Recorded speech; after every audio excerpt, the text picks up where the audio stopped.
আজকে আওয়ামী লীগের পতন হয়েছে। আওয়ামী লীগের এই এলাকার যে একজন বড় বড় নেতা ছিল, আপনারা দেখেছেন, তারা দেশ ছেড়ে লন্ডনে পালিয়ে গেছে, দিল্লি পালিয়ে গেছে, তাদের ছেলে মেয়ে সেখানে আছে, তাদের ব্যাংক ব্যালেন্স আছে, তারা সেখানে সুখে আনন্দে মৌজ মাস্তি করতেছে।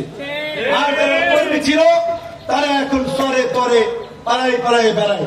তাই আমরা বলতে চাই, আওয়ামী লীগ এই জুলাইয়ের গণ অভ্যুত্থানের মধ্যে দিয়ে একটি পরিত্যক্ত রাজনৈতিক দলে পরিণত হয়েছে। আওয়ামী লীগ একটি মরা লাশ, এই লাশকে নিয়ে টানাটানি করে লাভ হবে না। এখন আমাদের দায়িত্ব হচ্ছে এই লাশকে কবর দেওয়া, যাতে এই মরা লাশ দুর্গন্ধ না ছড়ায়। আজকে আপনারা দেখেছেন, এই 5ই আগস্ট আওয়ামী লীগের পতনের পরে আওয়ামী লীগের নেতারা পালিয়ে গেছে ভারতে। এতদিন ধরে আমরা যেটা বলছিলাম, আওয়ামী লীগ ভারতীয় দাবিদার একটি রাজনৈতিক দল, ভারতের এজেন্ডা বাস্তবায়নকারী একটি রাজনৈতিক দল। এখন তো আপনারা প্রমাণ পেয়েছেন।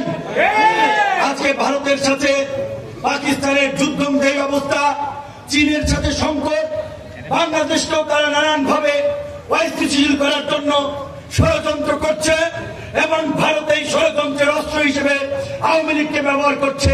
কাজেই গ্রামগঞ্জের পাড়া মহল্লায় এই গণ অভ্যুত্থানের অংশীদার সকল রাজনৈতিক দল এবং নাগরিকদেরকে বলবো, আওয়ামী দুর্বৃত্তদের বিরুদ্ধে সচেতন থাকবেন, ঐক্যবদ্ধভাবে তাদেরকে প্রতিহত করবেন। তবে একই সাথে আমাদের সাধারণ সম্পাদক রাশেদ খান যেই কথাটি বলেছে, আমরা সেই কথাটি 5ই আগস্টের পর বলছি।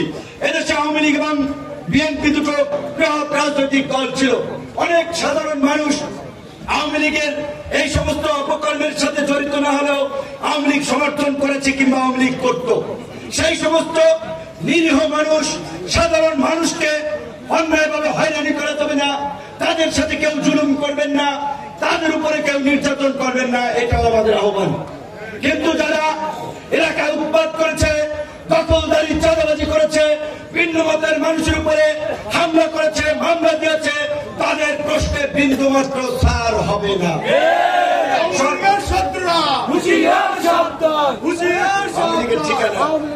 আওয়ামী লীগের ঠিকানা এই বাংলায় হবে না। আওয়ামী লীগের ঠিকানা এই বাংলায় হবে না। পরিষ্কার কথা, আওয়ামী লীগের নামে কোন রাজনৈতিক দল এই গণ অভ্যুত্থান পরবর্তী বাংলাদেশে রাজনীতি করতে পারবে না। আমরা আরেকটা কথা আপনাদেরকে বলতে চাই, এই সরকার সকল রাজনৈতিক দলের সমর্থিত একটা সরকার। এই সরকারের কোন বিরোধী দল নাই, আমরা কেউ সরকার বিরোধী না।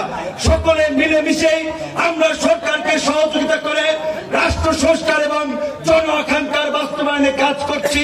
সরকারের প্রতি আমরা আলাপ আলোচনায় যখন বসেছি, বারবার দাবি জানিয়েছি, অনতি বিলম্বে আওয়ামী লীগ এবং তার অঙ্গ সংগঠন ছাত্রলীগ, যুবলীগকে সন্ত্রাসী সংগঠন, গণহত্যাকারী সংগঠন হিসেবে নিষিদ্ধ করেন।